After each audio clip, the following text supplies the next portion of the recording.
Welcome to the Center of Influence podcast, the place for breakthrough conversations with experienced business partners like you.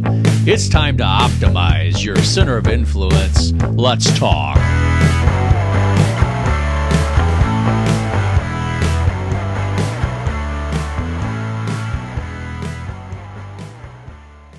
Really excited to introduce everyone to Miles Eubanks from Midwest Power Washing. Miles, welcome in. Thank you for joining us. Kind of want to start out talking a little bit about you.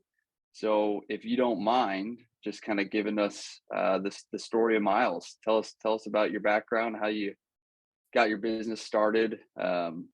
Maybe some bumps and bruises along the way. We always like to talk about those.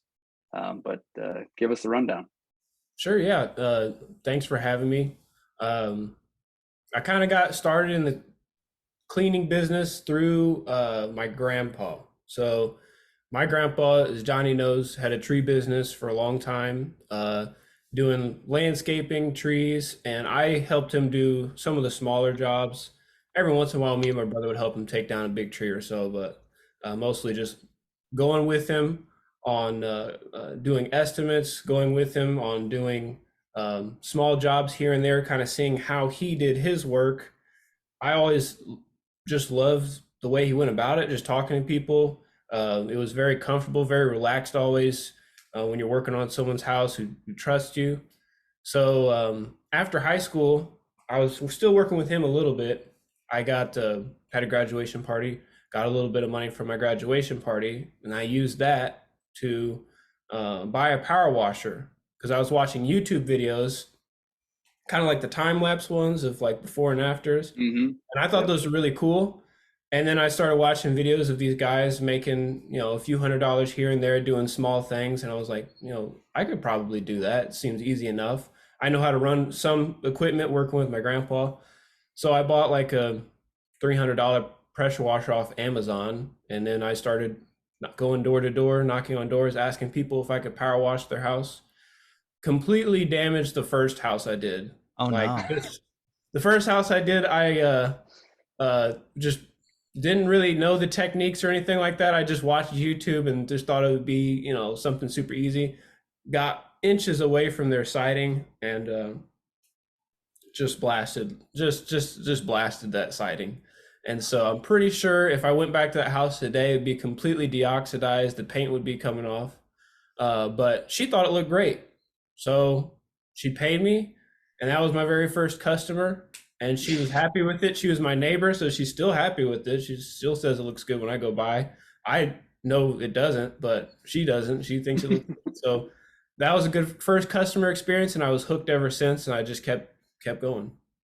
That's awesome. You said you went door to door. What was that like? It wasn't anything new for me.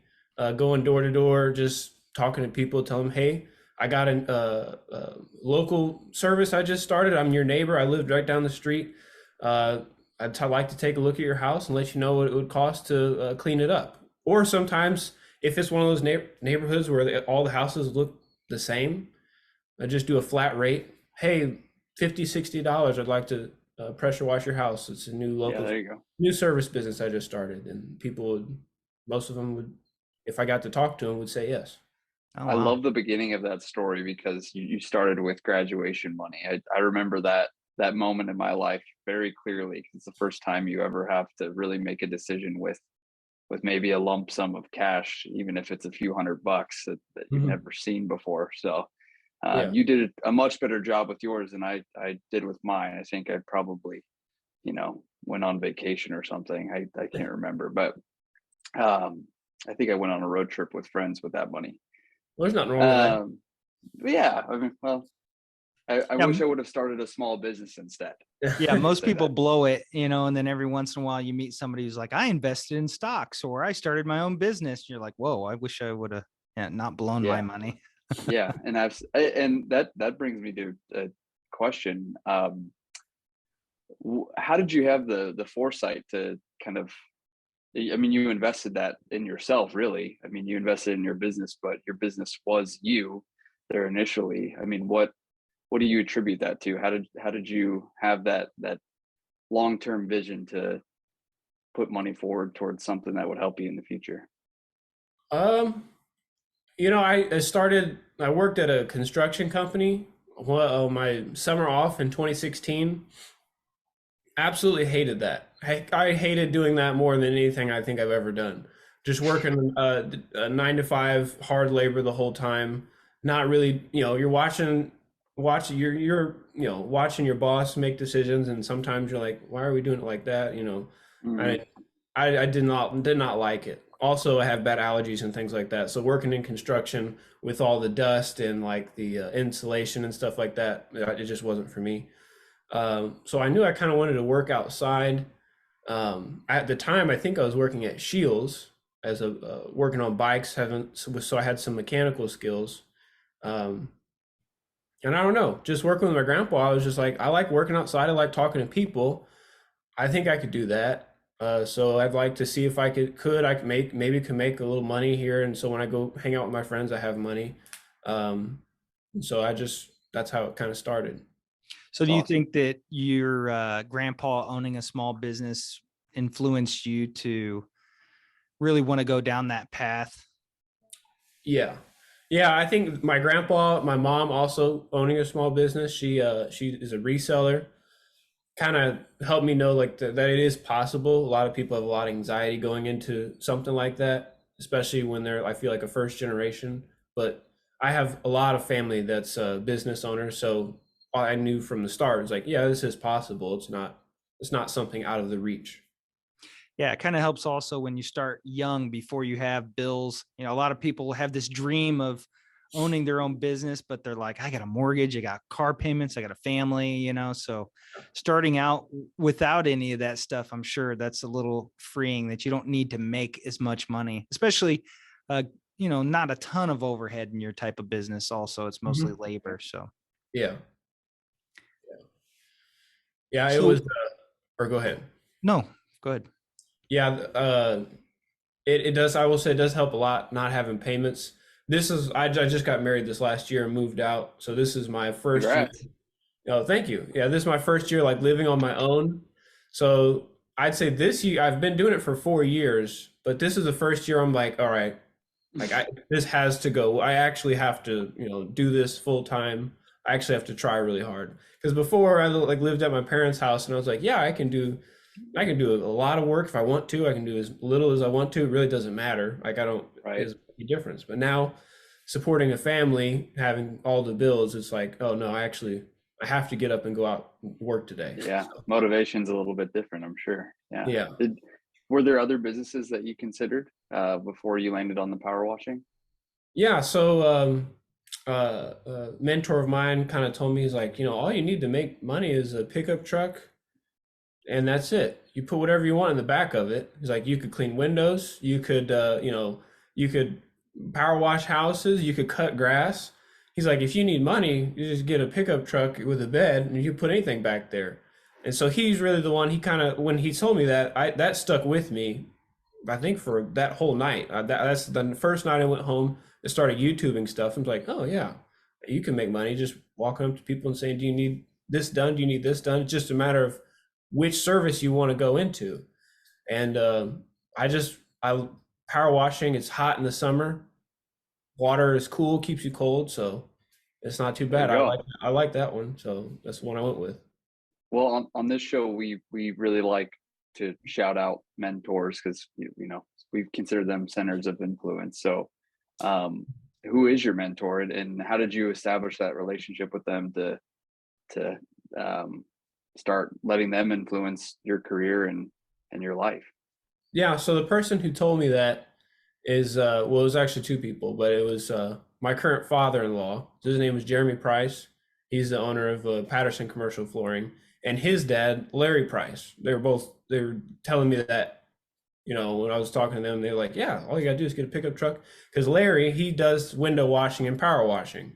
And so Oh, when he cool. told me that, I'm like, oh, okay. Well, let me go watch some YouTube videos on how to do that, and that's what I did. So yeah, they've That's awesome. influenced me quite a bit.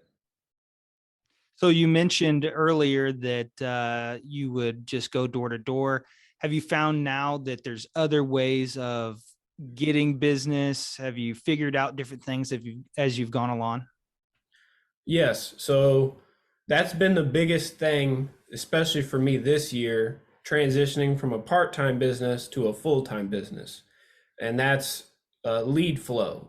Like it doesn't matter if you have all the equipment in the world, if you don't have anyone calling you asking for your services, you're not making any money. So the biggest part of me getting more lead flow was figuring out how to get people to come to me instead of me going out and knocking on doors, because I can go knock on as many doors as I want, but it's really hard to go knock on doors, then go do all those jobs, do the bids, do the jobs, and keep it all organized. It's just really hard for one person.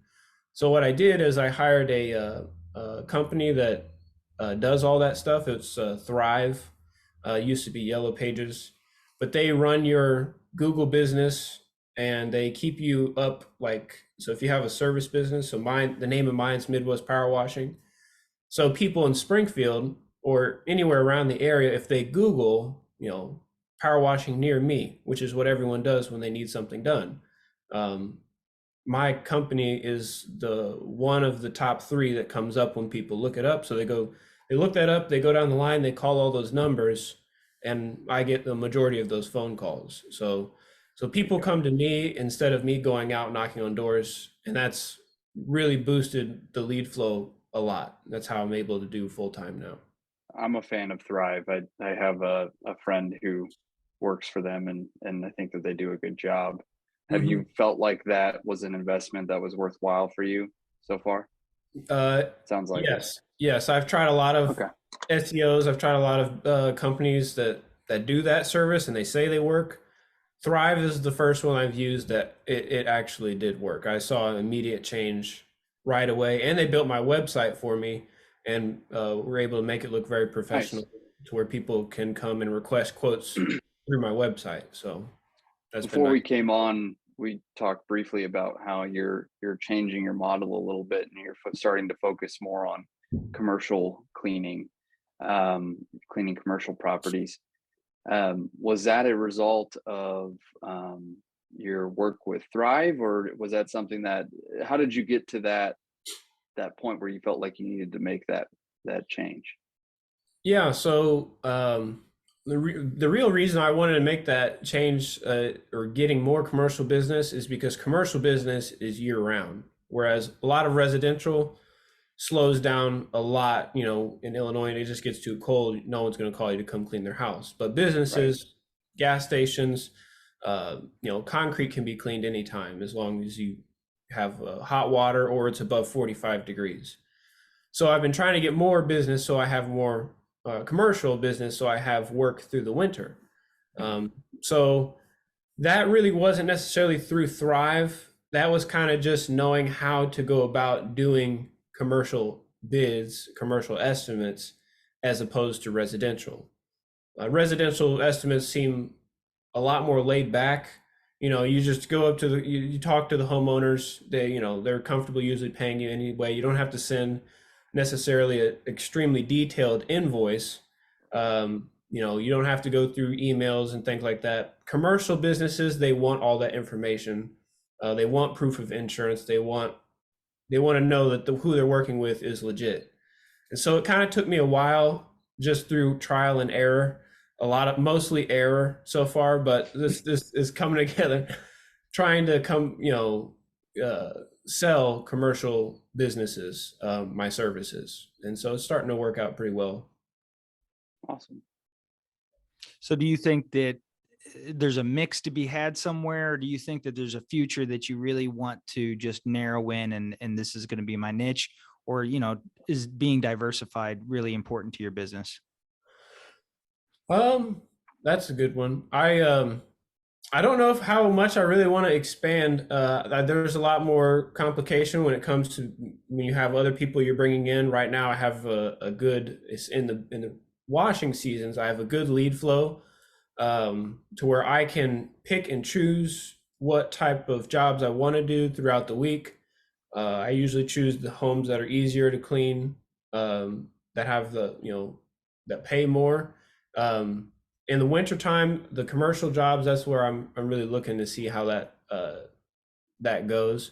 But as far as expansion, I would like to get more commercial, have more of a commercial job portfolio going. So we just did Horace Mann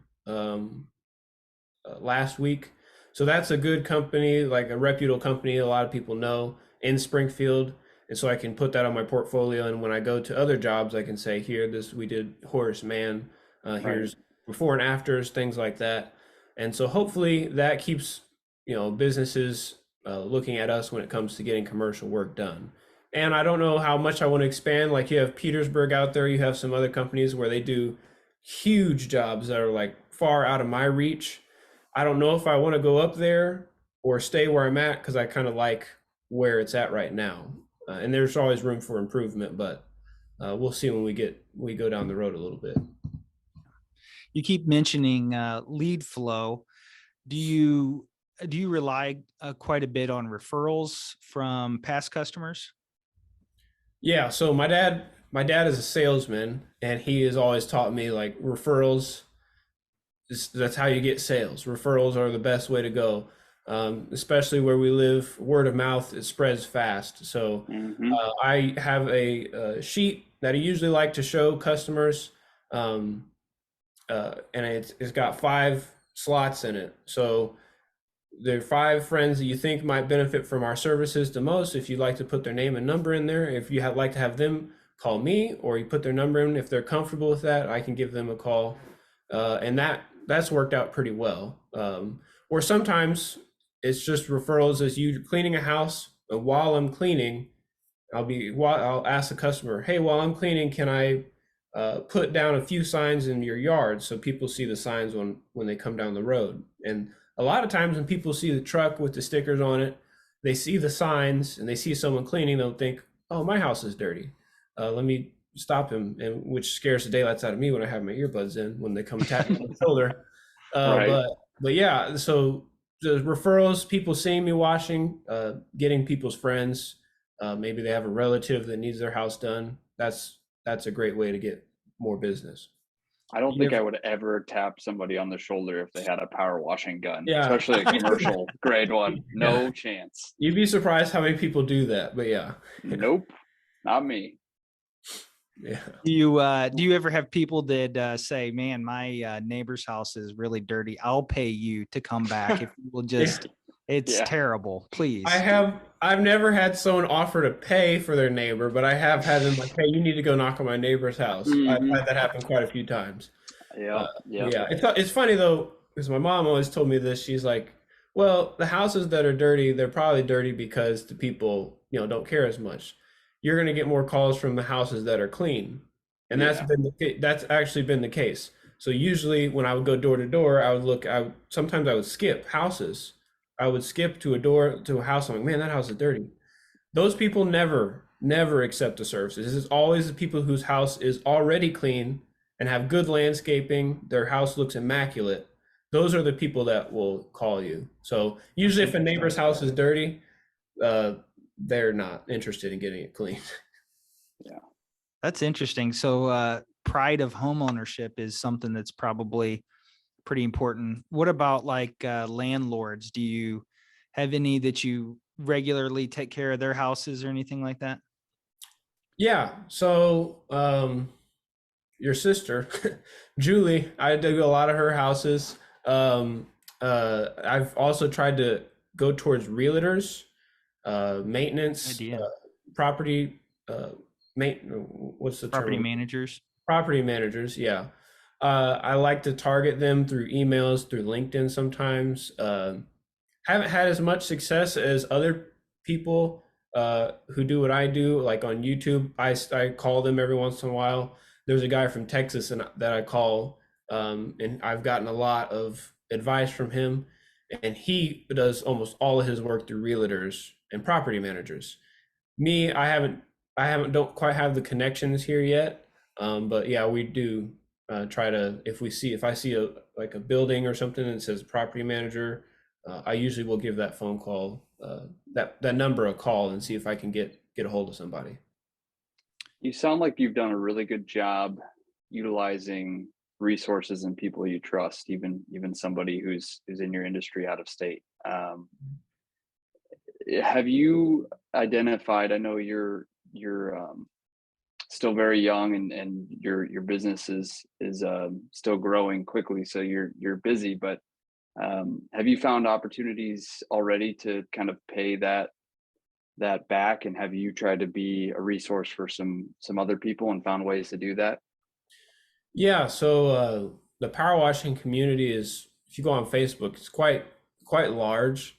Hmm. Especially now since the pandemic has affected a lot of people. There are tons of people getting into the service businesses. So before the pandemic, you probably didn't see as many power washing Hmm. signs out on the corners of the street. Now you'll see especially on the west side of Springfield, you'll see them all over the place, and it's different businesses because there's so many of them because the pandemic, people switched over to small businesses. Right. So I've personally haven't gotten on Facebook and like started sharing a lot of information because I'm pretty busy and I'm not that good with those types of things. But I do have some friends. A friend of mine is trying to get into the window cleaning business, and I've had him come watch me do estimates. I've had him come. Actually, he's supposed to come next week, and we're gonna go do a window cleaning job in New Berlin. So I've helped out, just some of my friends, and That's great. supposed to have a ride along here. He's a 14-year-old kid. He wants to learn how to power wash houses. So he's going to come with me here in the next couple weeks and do a house with me. So not in That's like a really big cool. way, but just to some friends and family Yeah. who want to Sounds get like it. you're taking opportunities when they come up, so that's good. Yeah. That's good. Yeah. So what do you think people's biggest fear in starting their own business is when you're talking to them? Failure. I think a lot of people are. If I had good circumstances to where I was, could start at 18 and I really didn't have, there was no, if I failed, it really didn't matter. I could, go do something else. I wasn't going to take a loss. But a lot of people who are supporting families, who have mortgages, who have debt they have to pay off, it's kind of scary getting into your own thing because you don't know how it's going to go. You're afraid of, people's reactions, especially the cleaning industry or industries like mine, like tree work and power washing. You're afraid to damage someone's house.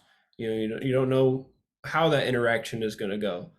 So people are a little, I think, turned away by it in that sense. I think that's where a lot of the fear comes from. So what advice would you give to somebody who wants to start their own business? Just try it. I think if you're wanting to start your own business, if you have a job already, just after work, go knock on doors, maybe make a business card, something you want to do. If it's cutting grass, if it's washing windows or power washing, make a card, make some flyers, go out and knock on doors and see what happens. The first job, almost all the jobs, you feel very good afterwards. When you can do a job and put a smile on someone's face, it's like the best feeling in the world. When you leave someone's house and they're telling, thank you so much. My house looks really, really nice. It hasn't looked this nice in a long time. We really appreciate you coming by. That's a great feeling. So if you've never done it and you're thinking about doing it, just go and try. And don't be afraid to fail because even if you do, if you're good at talking to people, if you're just tell the people, set expectations. Hey, this is my, I'm looking to get into it. Start your price low. So that way, even if you do, it's like, oh, okay, well, they're easy on you. They're not gonna, most people are nice. So a lot of people are afraid to go up and talk to people or knock on doors. But I found that a lot of the people I work for, they'll tell me before I even start the job, if I'm friendly with them, they'll, hey, I'm gonna go to work, but I'm gonna leave my door unlocked. If you want to use my restroom, go ahead. If you want to, there's water in the fridge. Help yourself. There's still a lot of people like that out there, and the people who hire people to do work for them, most of them are very, very friendly. So don't be afraid to start. Just give it a shot and see how it goes. Yeah, I think that honesty goes a long way, and just being upfront with people, setting the correct expectation, that who you are and what you do and all that goes a long way. People really enjoy that out of a business, because I think most of the negative things you hear about a business is when something dishonest happened, right? Is they're like, oh, they told me they were going to do this and they didn't, or, they said they didn't do this, but they actually did, or broke something or whatever. So yeah, honesty definitely goes a long way. Mm-hmm. Yes. So we're getting pretty close on our 30 minutes here, Miles. Why don't you let everybody know how they can get a hold of you? Yeah, so the name's obviously Midwest Power Washing. You can find us on Google. If you just Google Midwest Power Washing or Power Washing near me, it'll come up and you'll see it on Google. With the phone number is 217-816-0924 if you're writing down notes. And then we also have a website. It's simple. It's midwestpowerwashing.com. So if you go, if you're looking for us, I'm sorry, that's not the name of the website. midwestpowersoftwashing.com. Gotcha. So well, I'm not like a Can't be editing giving traffic genius. to other people. Yeah. I'm not a editing genius, so I can't say click here and it'll pop up or anything. Yeah. But I'll put that in the notes so that if somebody wants to get a hold of you, I'll put your website on there and everything so they can get right a hold of you. Well, I appreciate it. So, well, thank you guys for having me on. So yeah, thanks for joining us. Thanks for sharing your story a little bit. I'm sure somebody out there will really appreciate some of the advice that you gave us, and hopefully we could send some customers your way. That would be nice too. Yeah, that would be nice if you could do that. I'll take them. Yeah. Okay, good deal. Great. Good deal. Well, thanks for joining coming us, on, everyone. Yep. Thanks for joining us, everyone, on the second ever episode of the podcast. Thanks again, Miles, for being here. Thank you to Midwest Power Washing, and we'll see you all next time.